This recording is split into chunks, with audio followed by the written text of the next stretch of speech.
This is me रिदा ज़ैनब और आप देख रहे हैं जोर का जोर। उम्मीद करती हूँ आप लोग सब खैर खैरियत से होंगे और आप लोग सब ठीक होंगे। नाजरीन, जहाँ पे आज हमने पाकिस्तान की जीत की खुशी मना रहे होना था, वहीं ऐसा कुछ भी मुमकिन नहीं हुआ क्योंकि पाकिस्तान अपनी दूसरी सीरीज़ के दूसरे मैच में भी हार चुका है। जी हाँ, जहाँ पे पहले मैच में 296 को टारगेट को चेस करना था, वो नेक्स्ट मैच में 195 भी चेस नहीं कर सके। जी बिल्कुल। और इनिंग्स में सिर्फ बाबर आजम और फ़खर जमान को ही अच्छा खेलते दिखाया नज़र आया गया है। बाकियों का नहीं पता कि वो क्या कर रहे थे क्या नहीं, लेकिन अब पाकिस्तान को मज़ीद इस सीरीज़ में रहने के लिए अगले अपने तीनों मैचेस को अच्छे से जीतना पड़ेगा ताकि वो इस सीरीज़ को जीत सके और अपने फ़तह को अपने नाम कर सके। मज़ीद जानते हैं अपने एक्सपर्ट से इस बारे में। आप सबकी जान, क्रिकेट की शान हाफिज़ इमरान, अस्सलाम वालेकुम। वालेकुम अस्सलाम रिदा, बहुत शुक्रिया आपका। दूसरी जानिब हमारे साथ मौजूद हैं यंग एनालिस्ट शानजे। अस्सलाम वालेकुम शानजे। कैसी हैं आप? अल्हम्दुलिल्लाह। तो आप दोनों खैर खैरियत से हैं? बिल्कुल अल्हम्दुलिल्लाह।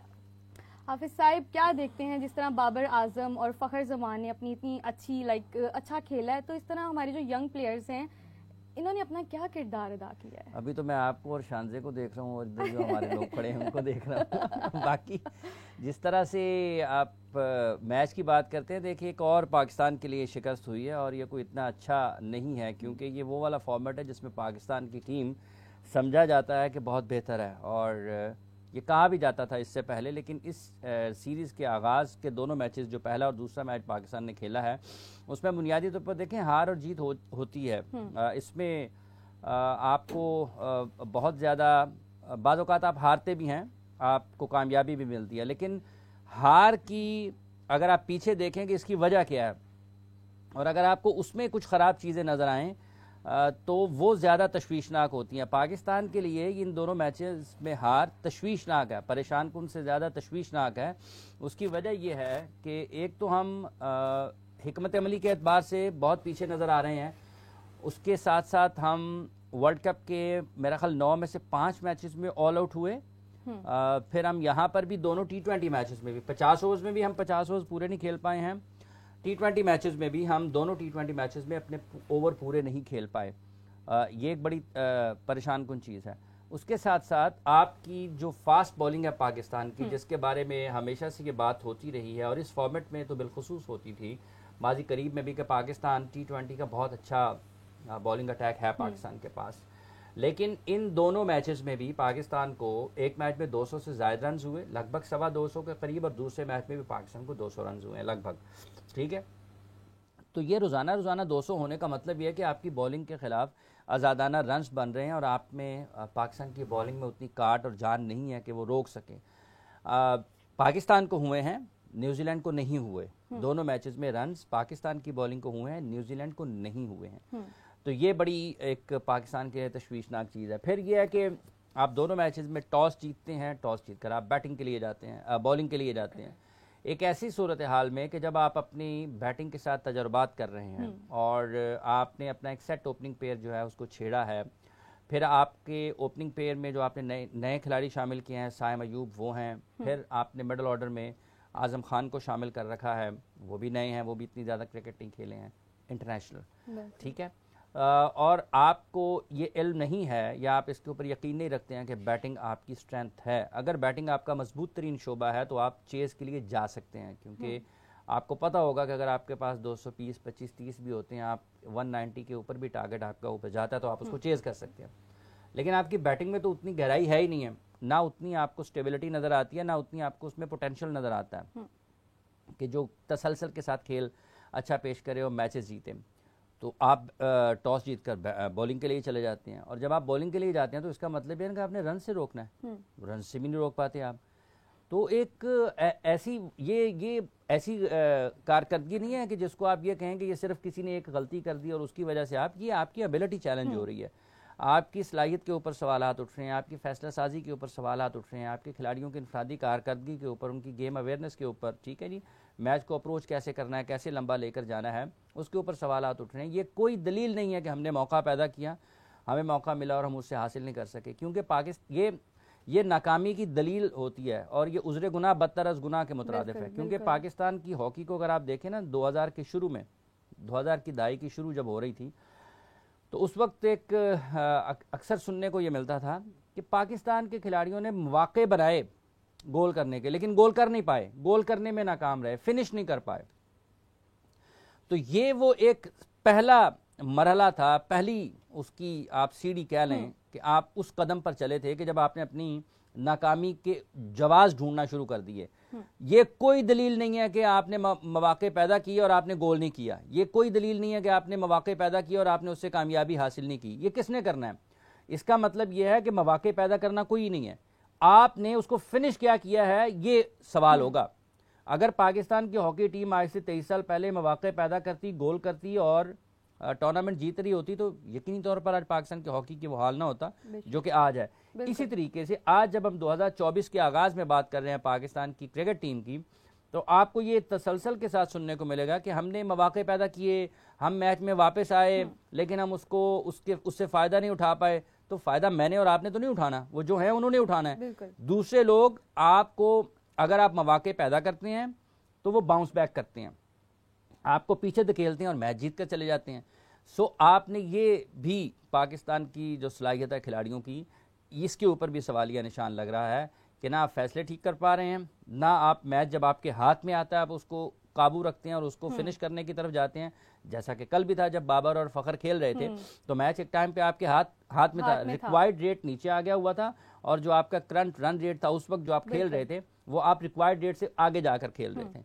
जैसे ही वो आउट हुए हैं फखर जमान, और उसके बाद देखें फिर पाकिस्तान की बैटिंग कैसे खिजा के पत्तों की तरह गिरती चली गई हैं। वही मसाइल हैं आपको ये नहीं पता कि आप अगर मैच लंबा करते हैं 18वें 19वें ओवर तक, 17वें 18वें ओवर तक आपके बेस्ट प्लेयर अगर खेल रहे हो मैच में, तो ट्रांसफर होगा ना, शिफ्ट होगा, आपका जो प्रेशर है बॉलिंग साइड के ऊपर, आप उस तक जाते ही नहीं है, आप मैच लंबा करते ही नहीं है।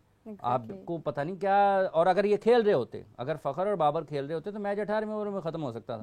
मैच 19वें 18वें नहीं है तो आप 19वें ओवर में, मतलब 18वें ओवर मैच आपका आसान हो जाता, 19वें ओवर में आप मैच जीत जाते, 20वें ओवर में शुरू में जीत जाते, किसी भी वक्त जीत जाते, लेकिन जीत जाते। लेकिन सवाल ये पैदा होता है कि बाबर की बात कर लें, फखर की बात कर लें, असल बात उनकी करें जो रन नहीं किए हैं। बिल्कुल, अगर उन दोनों ने तो सिर्फ कोशिश नहीं करनी थी ना, बाकी लोग भी है ना, ने भी करनी थी। किसने करने हैं? अगर आजम खान रन्स नहीं करेंगे, उनके इंटरनेशनल मैचेस आप देखें और उनके अदादो शुमार देखें उन मैचेस में, तो आपको हैरान होंगे कि हर 10 का हाईएस्ट है, 7 मैचेस हैं और मेरा ख्याल 19 रन हैं कुल मिलाकर। और अगर आप उनकी इंटरनेशनल जो T20 मैचेस हैं उसके अलावा देख लें तो लगभग मेरा ख्याल है कि वो 150 के करीब T20 मैचेस खेल चुके हैं मुख्तलिफ लीग्स में और पाकिस्तान सुपर लीग में। तो ये कोई कम मैचेस नहीं होते हैं, 150 मैचेस बहुत होते हैं, 140 से उससे कुछ ज्यादा मैचेस जो हैं ये बहुत मैचेस होते हैं। और अगर आप इतने T20 मैचेस खेल चुके हैं लीग्स में और आप नहीं परफॉर्म कर पाएंगे तो फिर यकीनी तौर पर आपकी सलाहियत के ऊपर सवाल उठेगा। आप देखें आजम उनके साथ इफ्तिखार अहमद को कहाँ आउट हुए हैं, कैसे आउट हुए हैं, किस तरह आउट किया गया है, वो सारी चीज़ें हैं। आप देखें कि पहला मैच पाकिस्तान का जब विकेट की ज़रूरत थी, अब उन्होंने ये नहीं कहा कि हमने कोशिश की विकेट नहीं मिली, वो मैट हेनरी को लेके आए, टारगेट दिया गया, उन्होंने इफ्तिखार को आउट किया। वो एडम मिलने को लेके आए, टारगेट किया, फखर की विकेट हासिल की। ये ऐसे नहीं है हम कहते रहें ये लड़ाई चली हुई है यहाँ पे, वो बहुत अच्छा खेला है, वो बहुत अच्छा खेला है, वो उसको मौका दिया जाए, उसको मौका दिए, सबको मौका दे लें, सबको ऐसी पिटाई होगी। जब तक आपकी फिजिकल फिटनेस ठीक नहीं होगी, आपके फैसला करने वाले ठीक नहीं होंगे, आपकी क्लैरिटी नहीं होगी, जब तक आप गेम को रीड नहीं करेंगे, तासुब की आंख उतार कर, तासुब की ऐनक उतार कर जब तक आप गेम को रीड नहीं करेंगे, आपके साथ यही होगा। ये पहले मैच के बाद भी मेरा यही ख्याल था। मुझे लगता है अल्लाह ना करे, क्योंकि ये पाकिस्तान का एक इकलौता खेल है जो बैन अल-अक़वामी खेलों से पाकिस्तान को जोड़ता है इज्जत के साथ और मर्तबे के साथ और मकाम के साथ, जहाँ पे आपकी हैसियत को माना जाता है कि पाकिस्तान है। अल्लाह ना करे कि T20 क्रिकेट में पाकिस्तान का वही हाल हो जो पाकिस्तान का 50 ओवर्स के वर्ल्ड कप में हुआ है। और जमान खान बैठे हुए हैं, पता नहीं उनको क्यों बिठाया हुआ है, और स्पिन आपका बॉल होता नहीं है, किसी को आप साथ में रखना नहीं चाहते हैं, बस ठीक है भुगतते चले जाएं। और ये कहना भी मेरा ख्याल है ज़रा मुश्किल होगा कि पाकिस्तान बाउंस बैक करेगा। पाकिस्तान के लिए बाउंस बैक करना उससे भी ज़्यादा मुश्किल होगा, क्योंकि जब आप 2-0 से नीचे होते हैं तो अगले 3 मैचेस में से इसका मतलब है कि पाकिस्तान को तीनों जीतना है ना। बिल्कुल, सीरीज में रहनी, सीरीज अगर आपने अपने नाम करनी है तो बाकी तीनों मैचेस जीतने हैं। और अगर आप 2 जीतेंगे तो इसका मतलब ये कि अगले 3 मैचेस में से एक न्यूजीलैंड जीतेगा और 2 आप जीतेंगे, तो ये बड़ा मुश्किल होगा ना कि ऐसी टीम जिसने डोमिनेट किया आपके दोनों मैचेस में, वो तीनों मैचेस आपको ये तो नहीं देगी कि आप हमारे मेहमान हैं, हम आपको तो पेश कर देते हैं। मुश्किल होगा पाकिस्तान के लिए। पाकिस्तान को बाउंस बैक करना चाहिए, पाकिस्तान को अपनी हिकमत अमली बेहतर करनी चाहिए, जो टेक्निकल एरर्स पाकिस्तान के हैं उनको ठीक करने की ज़रूरत है, और मेरिट को आप लाएं। आप सिलेक्शन अपनी फिजिकल फिटनेस के ऊपर और परफॉर्मेंस के ऊपर करें। आप अपने मनपसंद खिलाड़ियों के बजाय जो पाकिस्तान के लिए बेहतर कर सकते हैं उनको टीम में रखें, और जो तजर्बात आप करना चाहते हैं पहले मतलब है कि उस पर लोगों को कायल करें, लोगों को एतमाद में लें। जो लोग 2-2, 3-3 साल से परफॉर्म कर रहे हैं डिफरेंट फॉर्मेट्स में, उनकी बात सुनना भी ज़रूरी है। और अपनी शॉट्स की जो रेंज है, ये दिमाग अभी खुलेंगे लोगों के और आने दिनों में। आप देखें कि फिन एलन कैसे खेलते हैं, ग्लेन फिलिप्स कैसे खेलते हैं, आप देखें कि जब बैटिंग के लिए आते हैं डैरिल मिचेल वो कैसे खेलते हैं, उनके शॉट्स कहाँ पर होते हैं, आपके शॉट्स कहाँ पर होते हैं, केन विलियमसन कैसे खेल रहे होते हैं, बाबर कैसे खेल रहे होते हैं। तो ये लोगों को इससे समझना चाहिए ना और सीखना चाहिए। नहीं सीखेंगे तो बस ठीक है, एशिया कप से हारते चले जा रहे हैं, आगे भी हार लेंगे। अल्लाह ना करे, हम तो उम्मीद करते ही हैं, हम तो कहते ही रहते हैं, लेकिन वही ना जहाँ पे आज हमने कह रहे होना था कि हमारा पाकिस्तान मैच जीत चुका है, लेकिन ऐसा नहीं कह सके।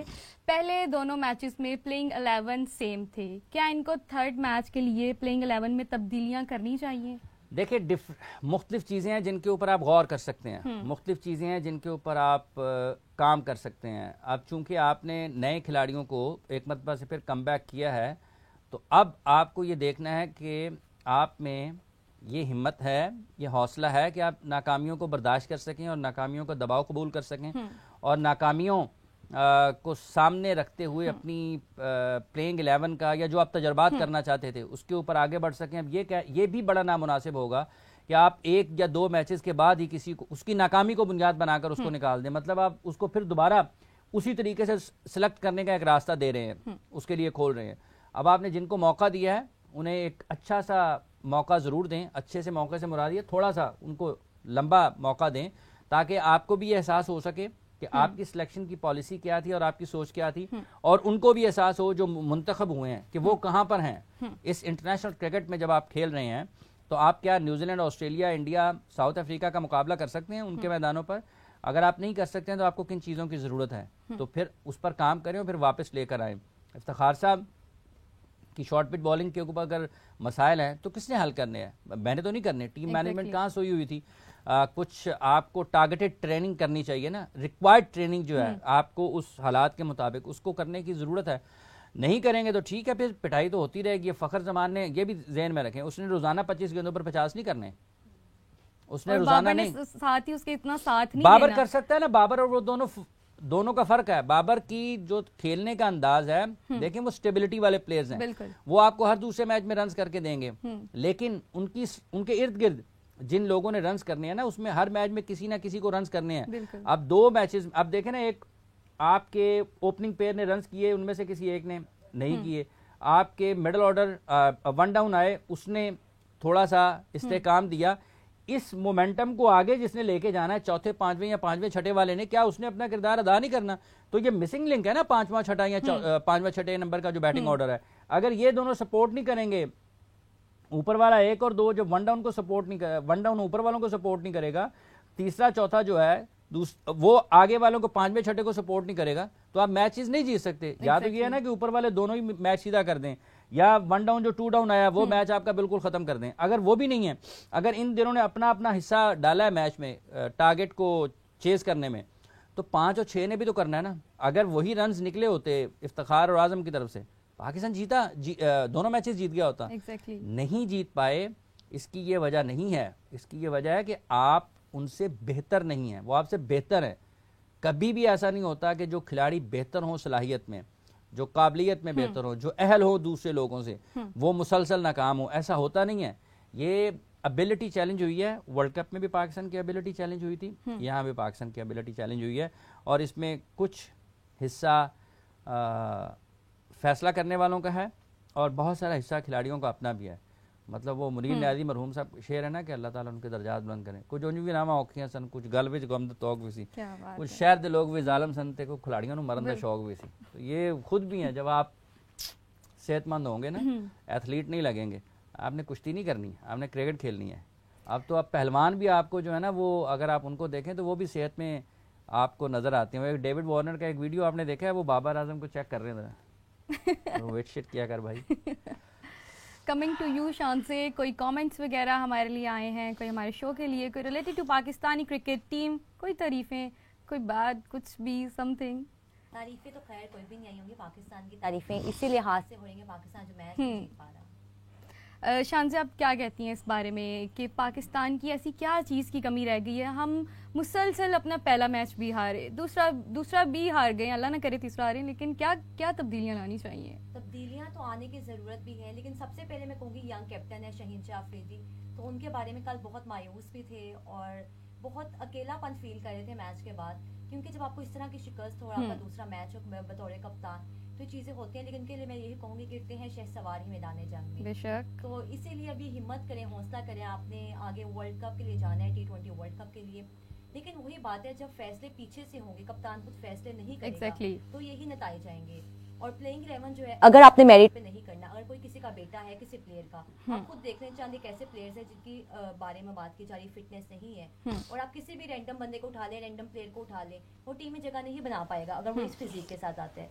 और जब आप किसी का हक मारते हैं, कोई प्लेयर्स ऐसे हैं जिनको आप नहीं लेकर आते, मोहम्मद हारिस के हमने 2 दिन पहले ये बात सुनी, उन्होंने कहा कि मुझे नहीं समझ आ रही कि क्या ऐसे परफॉर्मेंस है जिसकी बिना पे मैं टीम से ड्रॉप हुआ। तो जब आप उसकी जगह किसी को लेकर आएंगे तो वो कभी परफॉर्म नहीं करेगा। और साथ ही प्लेइंग 11 को अगर आप देख लें, आपने कप्तानी में बहुत गलतियां थी। शहीनशाह अफरीदी ने दूसरा ओवर नया बॉल जो है हारिस रऊफ से करवाया, तो आप खुद अंदाजा लगा लेंगे एक बॉलर जो डेथ बॉलिंग करते हैं, डेथ ओवर्स में आते हैं, आप उसको शुरू में लेकर आ रहे हैं, तो ये बहुत सी ऐसी गलतियां थी। और उसके बाद अगर जमान खान को अगर आप प्लेइंग 11 में नहीं ला रहे, तो मुझे लगता है शायद ये एक बहुत बड़ा जुल्म है, जुर्म कह सकते हैं आप, क्योंकि जमान ही वाहिद बॉलर हैं जो कि फुल लेंथ पे बॉल करवाते हैं। उसके अलावा अब्बास अफरीदी को देख लें, विकेटों तो उन्होंने ले ली शुरू में, पहले मैच में 3 ली, लेकिन इम्प्रेस नहीं कर पाए उस तरह से बॉलिंग नहीं है। जहाँ पे इनको विकेटें मिली वहाँ पे स्लोअर 1 पे विकेटें थी और ऐसा नहीं नजर आएगा उनकी अच्छी बॉलिंग थी। लेकिन बैटिंग ऑर्डर आप देख लें, आप साहिबजादा फरहान जो कि डोमेस्टिक में टॉप परफॉर्मर रहे, आप उनको लेकर गए हैं साथ, लेकिन आप उनको मौका नहीं दे रहे। साइम अयूब के साथ अगर आप उनको ओपन करवाएं, क्योंकि फ़खर जमान को तो हमने देख लिया है, वो किसी भी नंबर पे आके बैटिंग कर सकते हैं। और एक प्लेयर की खूबसूरती यही होती है, अगर वो खेलना चाहता है, अगर उसमें इतना पोटेंशियल है, इतनी एबिलिटी है, तो किसी भी नंबर पे आके खेल ले। लेकिन चंद एक प्लेयर्स होते हैं, उनका माइंडसेट बना है कि हम अगर इस नंबर पे खेलना है तो हम नीचे नहीं जा सकते। आप साइम अयूब के साथ साहिबजादा फरहान को लेकर हैं, बाबर 1 डाउन आएंगे, रिजवान है, आजम और इफ्तिखार में आके फिर बात फंस जाती है कि आप किसको बिठाएंगे। काफी अब लोगों का यही कहना है कि अगर आजम आए हैं तो आप उनको सारे मैच दें, लेकिन आपने कंटिन्यूसली 2 मैचेस में देख लिया, परफॉर्म नहीं कर पा रहे, समझ नहीं आ रही उनको। और जब वो ग्राउंड में होते हैं तो शर्मिंदगी होती है कि पाकिस्तान क्रिकेट का इतना बुरा हाल हो गया, पाकिस्तान क्रिकेट कहाँ स्टैंड कर रही है। लेकिन इफ्तिखार भी हैं, परफॉर्म नहीं कर रहे, तो आप देख लें, आप दोनों में से एक को बिठा के हसीबुल्ला को लेकर आए, मिडिल ऑर्डर आपके पास अच्छा है, लेकिन आपको रिजवान को भी बिठाना पड़ेगा अगर आपने ओपन में साइम और साहिबजादा फरहान के साथ आने। और साथ ही अगर आप स्पिन डिपार्टमेंट भी देख ले, उसामा आमिर के ऊपर काफी बातें हो रही कि अच्छा परफॉर्म नहीं कर रहे, लेकिन कल अच्छी बॉलिंग करवाई, काफी ऐसी डिलीवरीज थी जिनको देख के नजर आया कि बेहतर बॉलिंग है। वही बात है, अगर वो प्रैक्टिस नहीं करेंगे, परफॉर्म नहीं करेंगे, तो ये चीज सामने आएंगी। लेकिन कंडीशंस टोटली डिफरेंट है, वहाँ पे स्पिनर्स को हेल्प नहीं मिल रही। बाकी अगर आप पेसर्स को देख लें, वसीम जूनियर को और साथ उनके आना चाहिए जमान खान को। बिल्कुल, जहाँ पे शान से अभी आपने इफ्तिखार अहमद की बात की, लास्ट नाइट ना मैं सोशल मीडिया पे एक पोस्ट देख रही थी, इफ्तिखार अहमद जिन्होंने लगाया हुआ था कि उनका लाइक वो मैच से ना खत्म करके निकल रहे थे, तो उन्हें किसी फैन ने कह दिया होगा चाचू चाचू, तो उन भाई वो गुस्सा कर गए, वो कहते हैं कि मेरा नाम ये चाचू चाचू ना बुलाया जाए, मुझे मेरे नाम से मतलब बुलाया जाए। अगर जो मेरी टीम में मेंबर्स हैं या जो भी मेरे सारे हाफिज हैं, वो कहते हैं सिर्फ मुझे वो ही कहें ये नाम, मुझे ये नाम पसंद नहीं है। देखिए बात यह है कि जब आप इस तरह से अपने खेल रहे होते हैं, दबाव होता है आपके ऊपर, जब आपकी कारकर्दगी ठीक नहीं होती ना, जब आपके नताइज ठीक नहीं आ रहे होते, रन्स अच्छे नहीं आ रहे होते, तो आपको कुछ भी अच्छा नहीं लगता। तो जो हज़ारों लोग स्टेडियम में बैठे होते हैं, वो अपने अंदाज में लोगों खिलाड़ियों की तारीफ भी करते हैं, खिलाड़ियों के ऊपर आवाज़ें भी लगाते हैं। अभी कल के मैच में एक जो क्रिकेट फ़ैन था वो विराट कोहली के पास भी पहुंच गया, ठीक है, ग्राउंड में। तो ये मुख्तलिफ किस्म के जज्बात होते हैं लोगों के, आपको उनका सामना करना पड़ता है। लोग आपके ऊपर फूल भी फेंकते हैं, निछावर करते हैं, और लोग आपके ऊपर पत्थर भी फेंकते हैं। दोनों चीज़ें साथ साथ ही होती हैं। लेकिन ये बुनियादी तौर पर जब आपकी कारकर्दगी ठीक नहीं होती तो इस तरह से जब आपके ऊपर आवाज़ें आती हैं तो वो फिर आपको तकलीफ़ होती है उसकी, क्योंकि आप सोच ये रहे होते हैं कि टीम बुरी कारकर्दगी का मुजाहरा कर रही है, मजमूई तौर पर, इज्तिमाई तौर पर, इनफरादी तौर पर खिलाड़ी अच्छा नहीं खेल पा रहे हैं।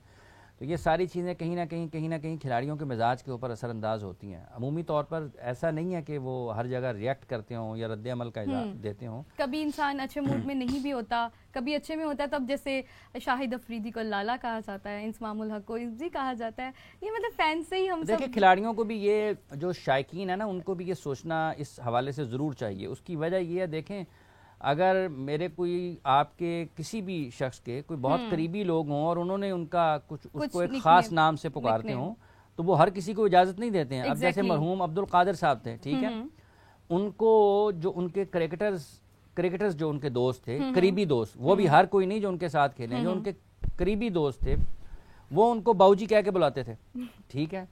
तो लेकिन वो हर किसी को इजाजत नहीं थी कि उनको बाऊजी कह दें। अगर वो कहता था, वो उनको आगे से कहते थे मेरा नाम अब्दुल कादिर है। तो ये हर किसी का एक अपना अंदाज है और ये खिलाड़ियों को जो लोग बैठे होते हैं, बहरहाल कहीं ना कहीं उनकी भी जिम्मेदारी है कि वो इस चीज़ का एहसास करें। लेकिन शायकीन है जी, वो जब आप उनको ये भी दिखाते हैं कि मैं अपने कमरे में ये वाले कपड़े मैंने लटकाए हुए हैं, ये मेरे शर्ट का रंग है, जब आप हर चीज़ पब्लिक करते हैं तो लोग फिर उससे उस आज़ादी से फ़ायदा उठाते हैं। और लोगों को क्या लगे कि आप उस वक्त क्या सोच रहे हैं, क्या नहीं सोच रहे हैं। वो तो एंटरटेन होने के लिए आते हैं ना, वो तो बेसिकली एंटरटेनमेंट के लिए आते हैं। तो वो फिर एंटरटेनमेंट वो उनको जैसे चाहते हैं वो कर लेते हैं। कहीं लोग आपको अब आप हार रहे हों तो आप देखें ना, ये भी एक पहलू है कि जब पाकिस्तान की टीम बैरूनी दुनिया में जाकर हारती है ना, तो वो जो वहाँ के पाकिस्तानी लोग हैं ना, जो वहाँ रह रहे होते हैं, ठीक है, उन्हें भी बहुत ज़्यादा बातें सुनना पड़ती हैं। अगर इंग्लैंड में पाकिस्तान की टीम हारेगी ना, तो वहाँ पे जो इंग्लैंड में जो पाकिस्तानी नहीं हैं, मतलब जो उनको मुख्तलिफ हवालों से एक दूसरे के साथ आपकी आपस में आप उसको कह लें कि एक दूसरे को बातें सुनाने वाला एक ताल्लुक़ होता है, लोग सुनाते हैं। जैसे इंडिया के लोग हैं, वो पाकिस्तान के लोगों को जब इंडिया में पाकिस्तान की टीम इंग्लैंड में हारेगी तो वो लोग उनको बातें सुनाएंगे कि तो टीम आ गई है, हारी जा रही है। बांग्लादेश वाले, श्रीलंका वाले, तो न्यूजीलैंड में भी जो लोग होंगे, जो कम्युनिटी होती है, ठीक है, वो एक दूसरे को कहते हैं यार की टीम है तो हॉकी में एक मतलब 17 में पाकिस्तान की टीम क्वालिफाइंग राउंड खेलने के लिए गई थी वर्ल्ड कप का, और पाकिस्तान को इंडिया के खिलाफ एक मैच में 7 गोल हो गए थे, ठीक है। तो वहाँ पर जो इंडियन आए हुए थे ना हॉकी मैच देखने के लिए, तो उन्होंने बाहर से आवाज़ें लगाई थी कि बोरियां लेके आए हो, मतलब 7 गोल हो गए, तो उन्होंने कहा जी बोरियां लेके आए हो, ठीक है। और वहाँ पर पाकिस्तान हॉकी टीम के जो माजी के अजीम खिलाड़ी हैं वो भी बैठे ये आवाज़ें सुन रहे थे और दरमियान में से उठ के चले गए पीछे, क्योंकि ये बड़ा तकलीफ मरहला होता है कि जब आप एक बहुत ऊंचे मकाम पर आपने हॉकी या क्रिकेट या कोई भी खेल आपने अपने मुल्क की नुमाइंदगी की हो, और जब आप उसको तनज़ली की तरफ देखें और बिल्कुल नीचे गिरता हुआ देखें, तो आपके लिए बर्दाश्त करना मुश्किल होता है। अब ये खिलाड़ी हैं, इनको लोग बुलाते हैं जी, आपने आज़ादी दे रखी है लोगों को खुद से भी, तो फिर वो लोग उससे फ़ायदा उठाते हैं, इसमें कौन सी ऐसी बात है। ऐसा ही है। और जो उन्होंने रद्द-ए-अमल दिया, ठीक है, उनका भी हक है। आप क्यों किसी को उसके वो नाम जो नहीं है आप उससे क्यों बुला सकते हैं, किसी को नहीं बुला सकते। बिल्कुल बिल्कुल। पहले मैच में इनको 226 का टारगेट मिला था रन्स का, और दूसरे में 195 का, और ये लोग ये भी चेस नहीं कर पाए। ऐसी क्या हाफिज साहब स्ट्रैटेजी इनको अपनानी चाहिए कि जो अगले मजीद मैचेस आ रहे हैं इनको चेस कर सकें। हम भी चाहते हैं जितना वो टारगेट दें पहले तो चेस करें ना, उसको रन्स करें। अगर 194 उन्होंने किया तो इनको भी 194 करना चाहिए। तो अगर उन्होंने 223 किया तो ये 224 करें। पहले तो सबसे रन्स करेंगे तो मैचेस जीतेंगे ना। मैचेस अब जैसे तब्दीलियों की बात है कि मुख्तलिफ तब्दीलियाँ हो सकती हैं, होएंगी, उसकी हो सकती हैं, इसमें कोई ऐसी बुरी बात नहीं है। लेकिन बुनियादी तौर पर जो चीज़ है वो आपकी सोच और आपकी जो फ़ैसले करने की ताकत है, या जो आपकी फ़ैसला करने की अहलियत है, वो सवालिया निशान है। देखें, आप इब्तदा में देखें, मारवन अतापतु जो हैं, उनका करियर का आगाज़ कैसे हुआ, VVS लक्ष्मण का आगाज़ कैसे हुआ, मार्क वो का आगाज़ कैसे हुआ, ठीक है। आप में ये सलाहियत होनी चाहिए कि अगर आप किसी एक खिलाड़ी को मुंतखब करते हैं ना, कि ये बहुत अच्छा है, ये पाकिस्तान के लिए खेल सकता है।